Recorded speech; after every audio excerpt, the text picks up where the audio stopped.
Yeah, you wanna put that dish in your mouth.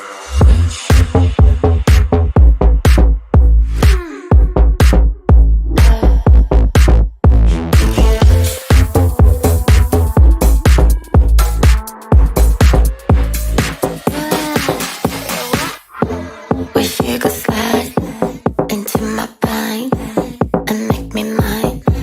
Push play rewind. Let's whip outside, and so am I. Hi, everyone. My name is Dylan B. Dickerson White. I'm Mr. Trans USA 2022.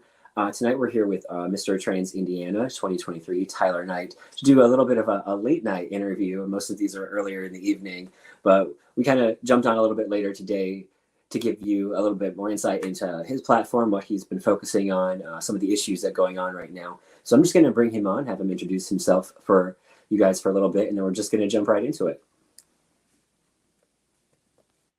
Hey, Tyler.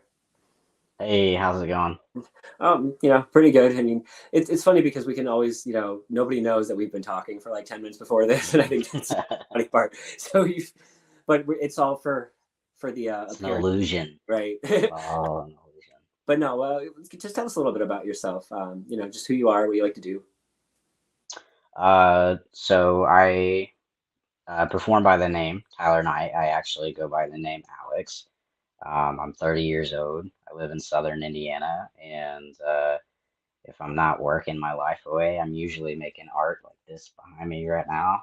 Um, that's not up for grabs. That's gonna Oh, be mine probably forever. But well, damn. it's either stuff like that or it's very heavy queer, like what I like to address as queer art. Um, Pretty much just whatever like tickles my fancy at the time is what I'll make, but that's pretty much it. And I, no, I mean make a lot of drag. that's kind of like okay, like you're a performer, you're in art, so all of that probably kind of like plays in together too. Like if you're an artist, I'm sure some of the stuff you do for drag you incorporate into like what your costumes and everything. Um, Or I you like, would say that yes and no. Not all of the art I make, I probably would put on a outfit that I would wear for drag because it may not always be appropriate. you know, Um, I but get what you're going for there. A little bit too in your face sometimes, probably. yeah, Yeah. yeah. So, but some of the things do apply. I have like painted on suits before, and kind of like incorporated stoning and painting together. Not too often. I did something actually really similar to that. That painting inspired a suit. Um, so I kind of made like a trans pride suit with a big paint drip over the shoulder and stuff like I that. think that's the So one you sent me actually in the original, like you saw. probably. Yeah, or I remember. Yeah, that's kind of everybody's favorite one I wear. I try not to wear it as much now because the paint's starting to crack. But Yeah. Then you're like, oh well, these are because once I have one very similar. I did some with paint like this black light paint, so it's white but glows a mm, different color, and like you can only wear it a few times before it really starts to, yeah, you got to bring you down. got to break it out for like special occasions. And Yeah, it was the first time I did it, and I've learned now that like less is more. Don't put so much paint on it. The more paint you put on, the stiffer it's gonna be, which the more it's gonna crack. So less paint. it's the And creative put a process. good base down first, like put a really light base of white or something down and then paint on top of that instead of Yeah, to get the trying to just layer that on. same thing with the eyes. You know how you get your eyes to pop right when you're driving to hmm white underneath. Yeah, just pack that, Yeah, pack that in there as much as so possible. that's like actually like yeah, I told you this will work out really well.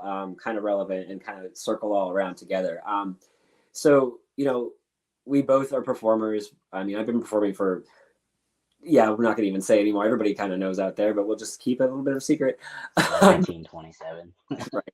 I've been And you performing you'd since the believe it, right? 1930s. Yeah. But no. So this isn't a drag pageant, and I think that for me, coming into it, I was a little bit intimidated by that. I kind of hide behind that a lot, or did. And so for you, like knowing that that was not going to be how this pageant really works, what, how did you approach that? Like, what made you say, you know what, this is different, but I'm still going to do it? It was exactly that, that it was different. And I was like, um, I was at this kind of like point right now that I was like, I think that I should try to do something a little different. You know, I don't want to say I've done a lot of pageants because I haven't. I've done a handful, um, and I now have that kind of like feel. And then so when I, spoke with you about this pageant, I was like, oh, well, that's kind of different. That's kind of unique. That's gonna push me to try to like break out of that performance side of myself a little bit and break more into like being a representative and not so much of being like, hey, I do drag. Um, so I was kind of excited to see how far I could push myself out of that like comfort zone of being an entertainer and pushing more to being like, hey, how can I be more like a part of my community outside of drag? So when I finally like broke it down if I was going to do it or not, that's really what pushed the decision. So I mean, you kind of like had the same thought. I had the same exact like thing, like yeah, I got this part where it's like, it's been doing it for so long, or even, the number of pageants doesn't matter, but you do it and you do it. And like, what else is there beyond, and then pushing yourself to that next thing. And I think, especially now, kind of like the timing of it is pretty important. I mean, we just talked for a few minutes before this, like everybody now knows, about some of the research that I've been doing, because Indiana, you're representing. So let's kind of like backtrack a little bit there. Let me ask that question. Can you tell everybody kind of right now what's going on in Indiana for trans people if they may not know?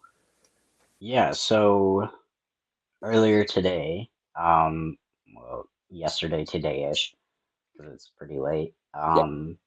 they passed a ban on um, youth and their trans healthcare, meaning that pretty much now, if you're like under the age of 18, you cannot legally transition, even if like your parents are saying, hey, it's okay. So that right to transition has been taken away from the youth of Indiana. Like we spoke about before, it was something that is not, me being a 30-year-old man, it's not affecting me and my transition at all, but it's affecting people that I have associated with now and people that I've met. So it kind of was a little bit of an emotional morning for sure. Um, so I don't know what I would do if I was 13 and I was like, hey, I'm getting ready to do this. And somebody's like, hey, guess what? You're not. Yeah. So that has recently happened, which I think we kind of foresaw that coming a little bit. We tend to follow along with Kentucky and Tennessee Geography. and Illinois. We're kind of in that little circle of friends there. So yeah, usually if something like that is happening close to one of our sister states, we're kind of like, oh well. Yeah, and I think one of the other big kickers about this, Ben, I'm pretty sure this is what I read, that even those who have already begun the process will have to be forced to medically detransition and watch their bodies change back. And And I think that there's people making decisions for others who don't understand the consequences that come from that. And it's not only a physical thing that now these, individuals are going to have to go through and watch their body detransition from whatever changes they have seen. Um, but on a whole emotional level, you have to now deal with that as well because you feel like you're not living as your true self. And then you throw the mental aspect of it into it, and you're like, how can I wrap my head around that now? I thought I was, becoming this person that I know that I am, and now I'm having to face the fact that I'm seeing this other person that I know that I'm not. So there's so many things that play into it, and I don't. yeah, I mean, even as an adult, I honestly, if that were to happen, like, because there are some states out there I've seen that want to detransition adults, like, Yeah, and that's starting to be a process. So if I were to even at that process have to go back through that, I don't think I would be okay handling that. And imagine like an actual teenager, like, yeah, young kid. And I I think mean, like we know as adults what our hormones were like as teenagers, and you're just, I mean, every day, like good day, bad day, good day, bad day, and some days it's like good and bad in the same day. You're like, the world is crashing down on me, and I literally can't handle it. So you throw something like this on top of that, and you're like, how the heck are these kids supposed to function? With all of this going on, and I can't do it. I couldn't do it. If it was happening to me, like you just said, I couldn't do it. I couldn't handle it. There's been times where I've been off hormones for like a couple months for X, Y, and Z reasons, whatever it may be, and I can't even handle a couple months. yeah, and Like I can't even handle like 4 days past my shot date. You right, know what I mean? Like like I can't. but I could not handle watching myself go through that. no, and like I think that kind of stemming from that, we could go on about the specifics of like what that might feel like, but we're in a different position now, obviously, as people who are a bit older than that. And so you've been kind of in contact with some folks and about going to these youth groups and kind of working with them. And we kind of talked a little bit before you jumped in here about the approach you took with that. And really, like, I just kind of wanted to ask you to let everybody know what kind of things you've basically been doing with them, or we plan to do, because I know some of them, the things haven't happened yet. So here in I live outside of Evansville, Indiana, but I just say I'm just from Evansville.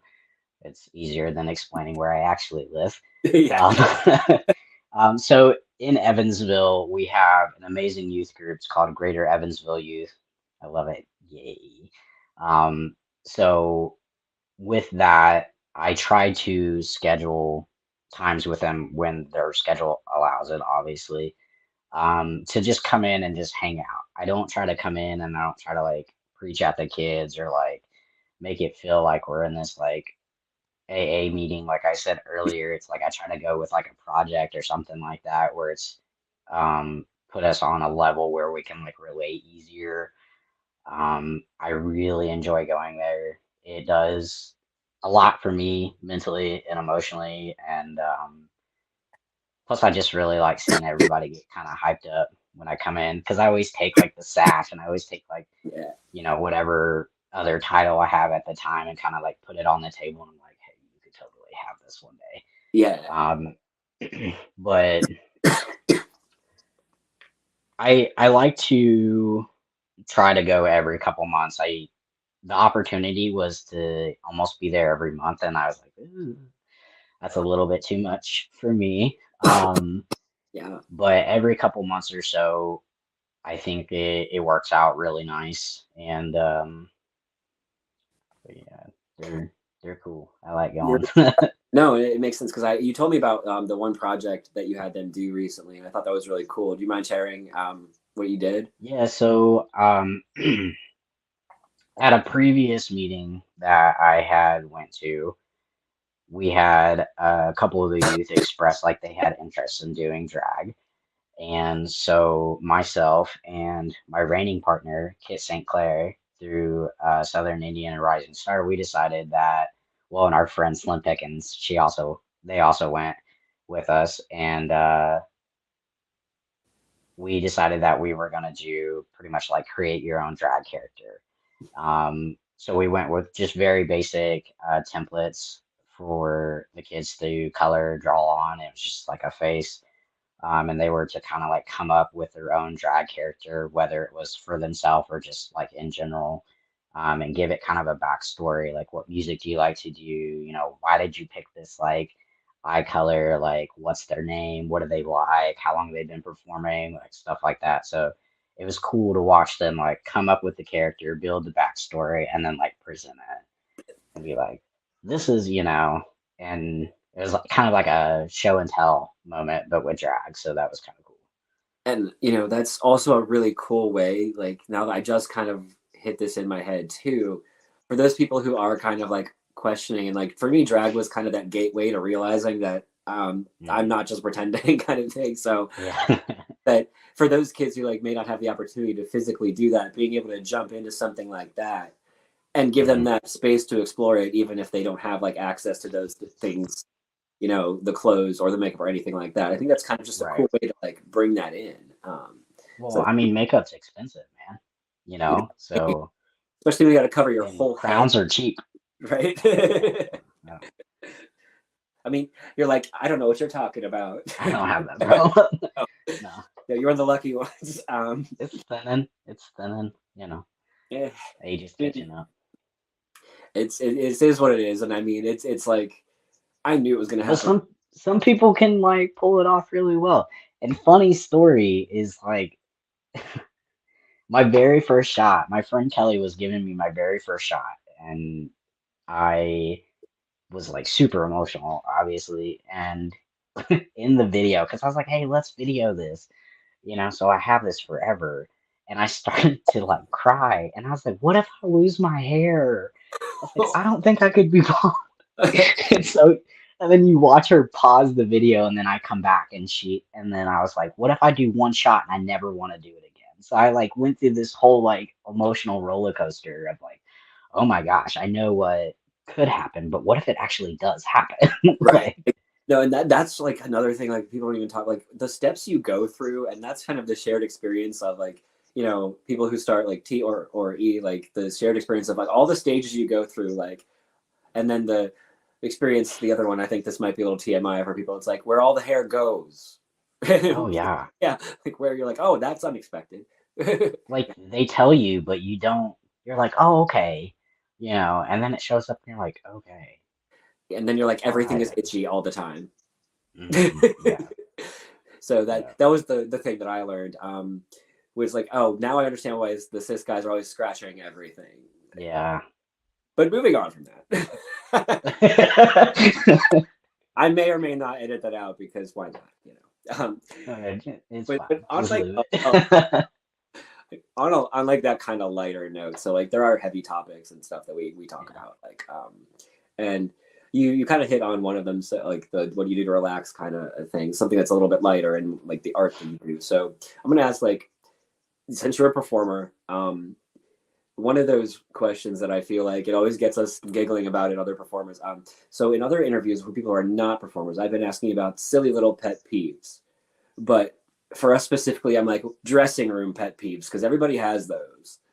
Like when you're in a dressing room, something that's like just irritating to you, without Mm, calling anybody out specifically. I have two. Yeah. Okay, so the first one is random used fingernails just everywhere for no reason. Like in the bathroom, in the carpet, on the floor, on the stations, like on the bar, like Like, you just don't have hanging that out. many fingers. Like, And the second one, it doesn't have anything to do with male entertainers, unfortunately. Maybe for some, but used eyelashes stuck to the wall. Like it's like that wet hair in the shower, and oh, someone's like, ah, let me put this on the wall, like you but they had to. do it with their eyelashes.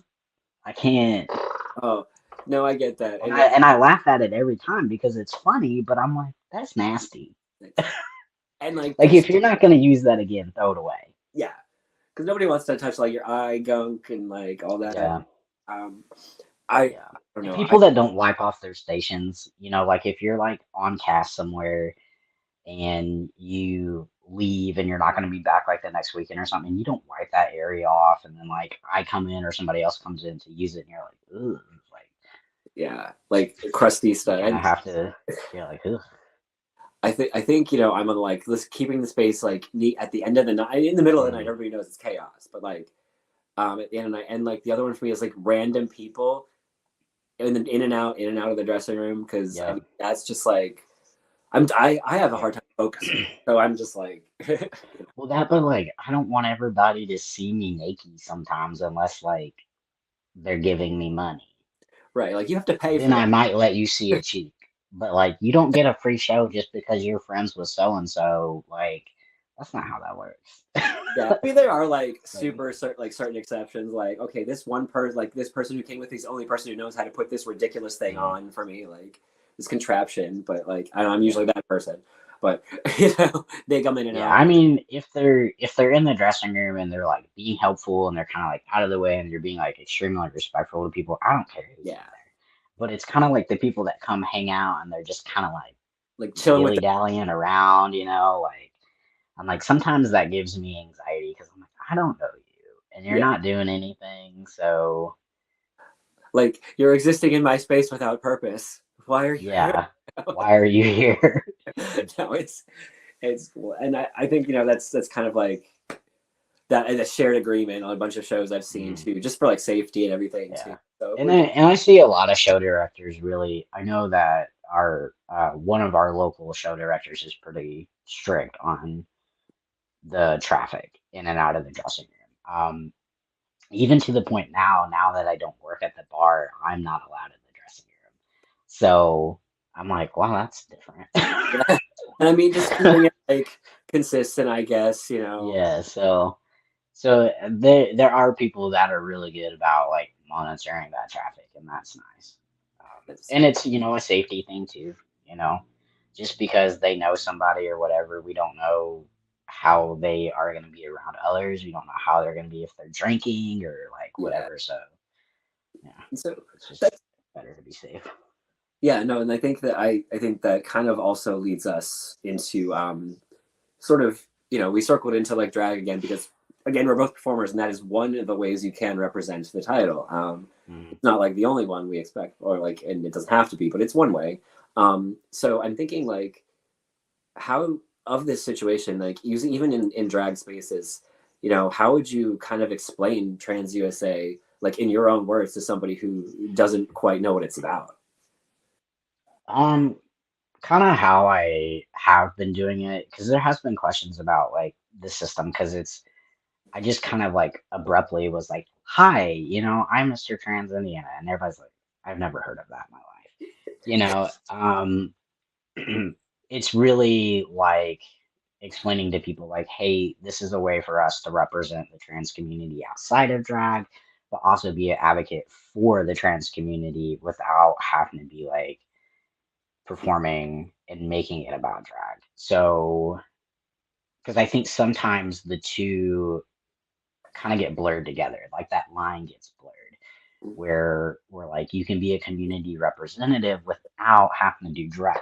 But sometimes it's just so I don't want to say easier, but it sometimes just works to be like, hey, I can be a community representative in drag a lot easier. So the way that I explained it to my friend when they were asking about it, I was like, this is a way for us to represent the trans and like non-binary community outside of drag. Yeah, And it's its own thing. It's its own world. It's not about drag. Like there's many representatives right now coming into the system that now that has joined the system that are drag entertainers. So it's just a way for us to like push ourselves out of that almost comfort zone of being like using drag as a crutch to represent ourselves in the community. Um, yeah, is no, the I guess the best way that I could put that. that's actually a pretty perfect way to do it. Something we talked about a little bit, in the beginning, and really just like even if you are a performer and you choose to represent in that way, this gives you just another way, another tool. Yeah. And like the way I kind of also explain to people is like, Miss Universe, it's probably the most famous pageant, like other than Miss America and stuff like that. Miss Universe doesn't have a talent or like those are representatives, and it's kind of modeled after that. Yeah. Like everything in this is like pretty similar. Well, that was one of the things that kind of like sparked my attention when we talked about it before I like came aboard all of this was you're like, well, there's no talent. And I was like, oh, Yeah. Like well, that's interesting. like it Because forces you to that's think. like sometimes the most stressful part about a pageant is putting together a talent and finding like reliable people to be in that talent with you if you're gonna have like dancers and stuff. So when you get that opportunity to kind of like take that stress out, I'm like, now I can like really focus on something else that maybe I would have overlooked in a normal drag pageant. Yeah, So because like talent is so heavily pointed in some systems that that's where your focus is, right, and and you're like like, like there's one. If we looked at glamorous, I think pretty much if you hmm, you have to win talent. I mean, pretty yeah, much with that. Otherwise, unless it's like those little points, but there's Yeah. it's such a drastic difference. But yeah, Right. you're right. Like focusing on the other aspects of the pageant, like and the other ways, the details you might have overlooked. I mean, it kind of it also allows you, I think, and us to like, okay, what have I been missing elsewhere? If I'm just so Mhm. focused on this entertainment part, but not on what happens all the other times I'm not on stage, which is the bulk of my time as a title holder in any Yeah. system. So yeah, like I think that was a really good way to summarize it, and I think people even watching this are gonna like really that's gonna hit it home for them. Yeah. And so like Well, and it's something that, well, even here recently, I posted about taking like kind of I'm gonna call it a leave of absence from drag. I don't want to say like I quit drag. I don't like that when people say they quit. Kind of like taking a break, taking a leave of absence from drag.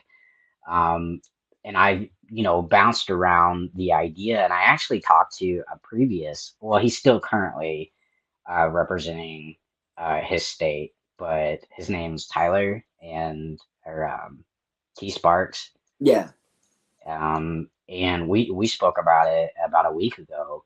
And I was like, I just wonder if I want to represent this more as Alex and not Tyler, because I talked about using drag as like a crutch and like trying to like represent this outside of that drag world, and Tyler is a part of that drag scene. So I'm yeah, like, do I want to kind of like over to like Alex as a trans man, or do I want to kind of like stay within, say, like represent it as Tyler Knight, who, you know what I mean? So I'm like, yeah. I'm right in that line right now.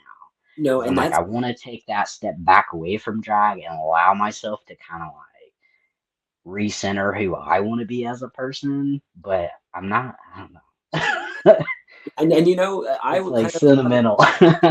I thought about that too, and I think it's something that a lot of people they've either kind of like switched it around after they thought about it. For me, think that most people don't know my name otherwise, so I figured that I would just kind of build off of what I had like Yeah. built over time. So I just kind of kept it with that.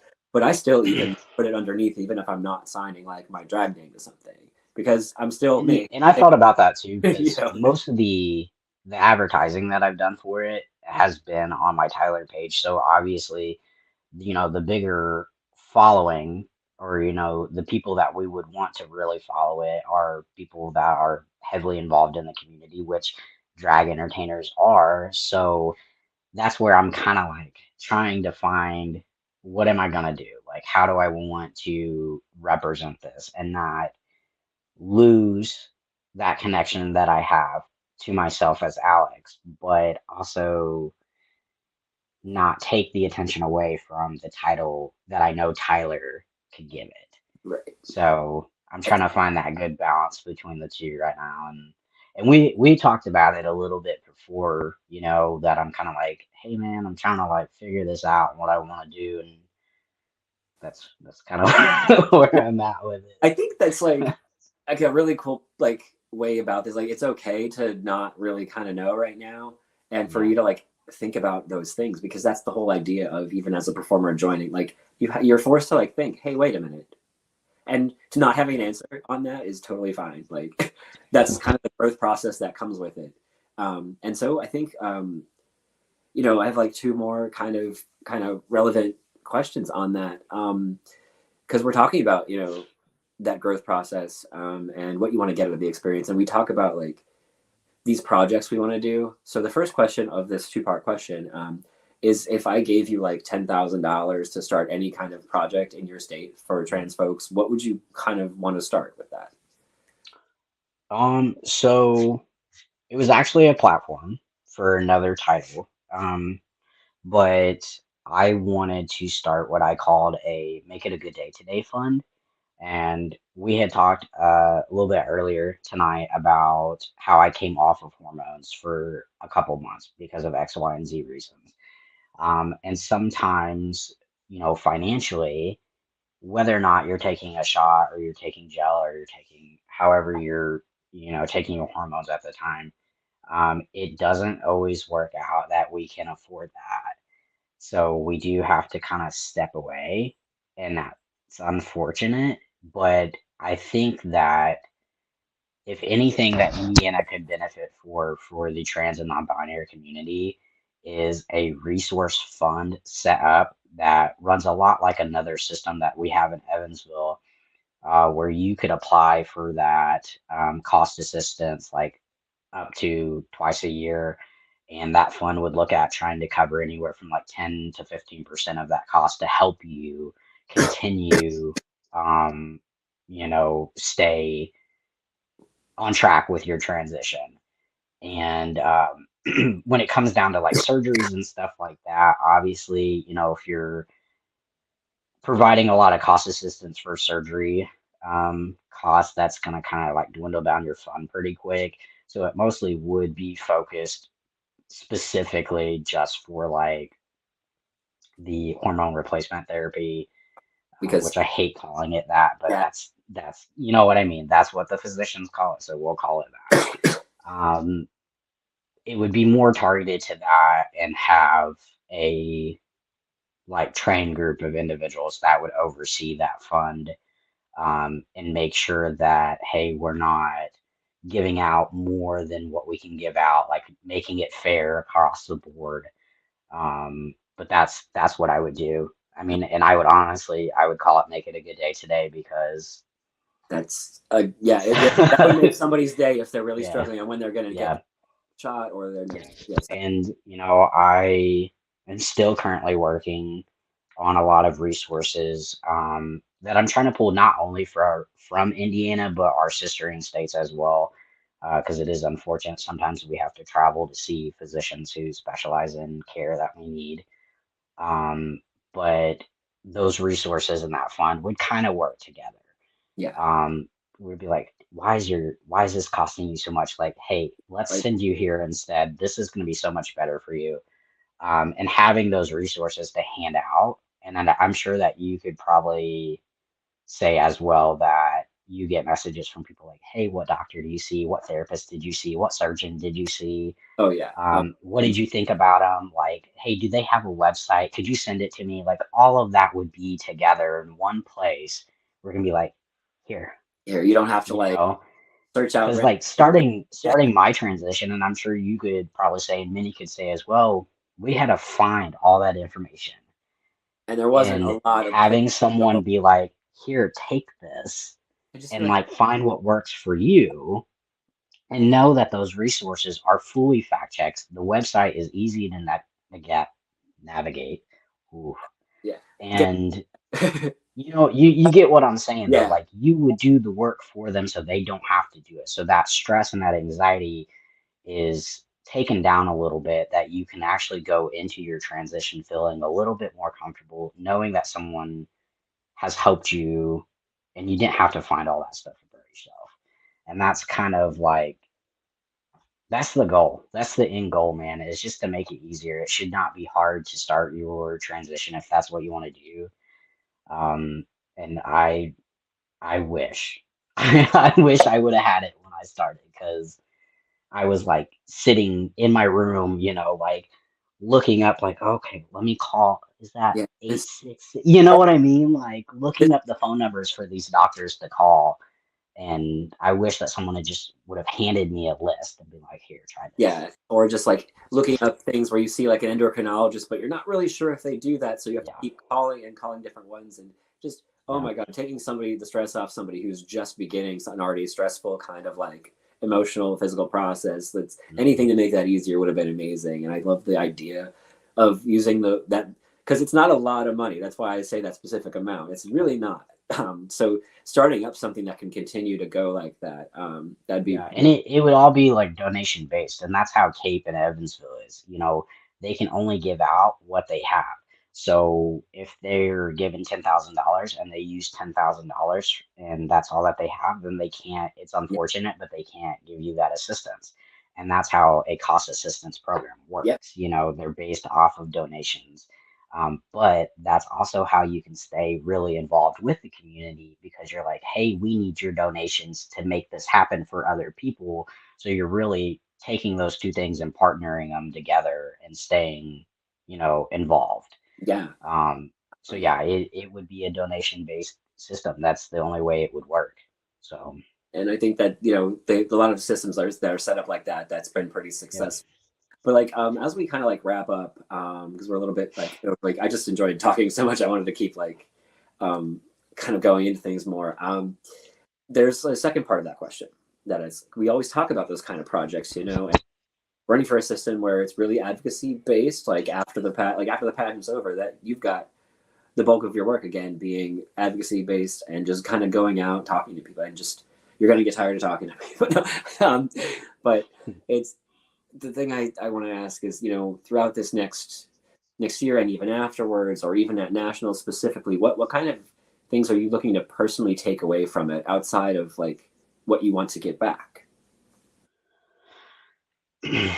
I think that, personally, what I would want to take out of it more is how can I be more involved than I already am involved?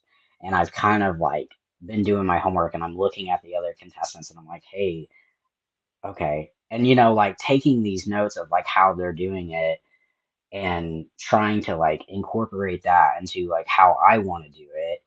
And you know, obviously we all compete because we want to win. But I think that if you can take something like that, like, hey, this worked for them, so let me try it, Yeah, and it worked for you, that's a win at the end of the day. So, I absolutely. mean, Like, worst case scenario, that's what we're gonna take from it.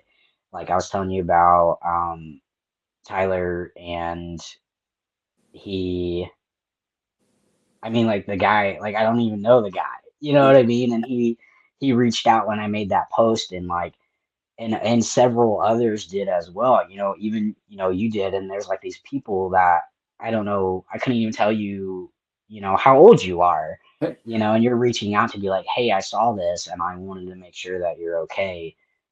Um, that by itself is a win. You know yeah, what I mean? no, Like I have these people I don't know that I'm gonna meet, and hopefully continue to have those like relationships with them even post the actual competition itself.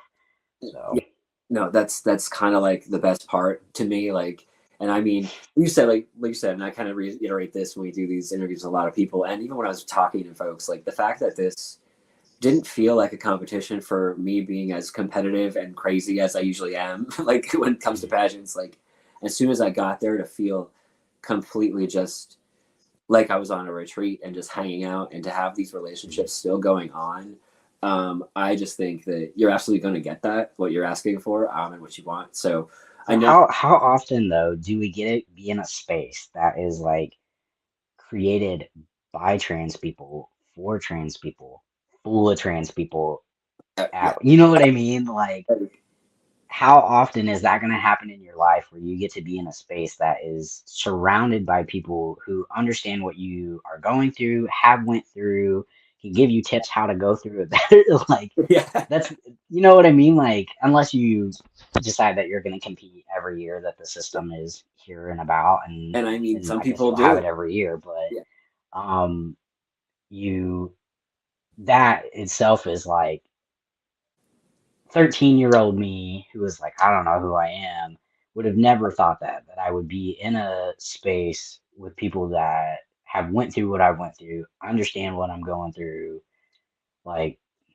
yeah. No, just looking like like this it was. like blows your mind, honestly. You're like, and that's what makes you excited about it. It's not like prepping everything. It's not like the thought of, oh, I could win this and be a national title holder. It's not that. It's the fact that you're going to be in a space with people that completely understand who you are and Yeah, like how you're existing at that moment and in time. and like So you're doing it like together with people and you're in that space together and you're not the only trans person in the competition. It's like that shared right. experience, you're all going forward And at the same point. and the biggest thing, like the conversation that I had with someone last week, and he told me because he said something, and the comment I made back was like, "Yeah, but like I'm competing against them also," and he was like, "Well, I wouldn't say competing against, I would say competing with," and I like took that and like soaked it up like a sponge. And Yep. I've been saying it like constantly.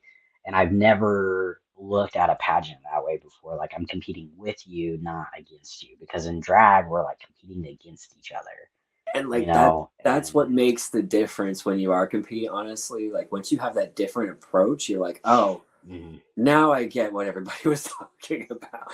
But yeah, we can kind of go on and on about how amazing this is going to be, of course, and like we're all like working together to make it that. But I think we kind of have to like do that wrap up now. So I wanted to ask if there's any yeah. like word you wanted to say, or if you wanted to like let us just play the statement that you sent in. Yeah, I mean, I'll just say what I say most of the time, and that's, make it a good day today. Find something throughout your day to make it good for you, whether it's something small or something large. It could be from, hey, you got that amazing cup of coffee that you needed in the morning to you got notification, sorry. Or you got that, or you got that amazing post from Uber Eats that Right. has a 0% delivery. No. Um, or it could be something as large as you finally got the promotion at work that you were waiting for. So find something small or large to make it a good day for you. Yeah, you wanna put that dish in your mouth.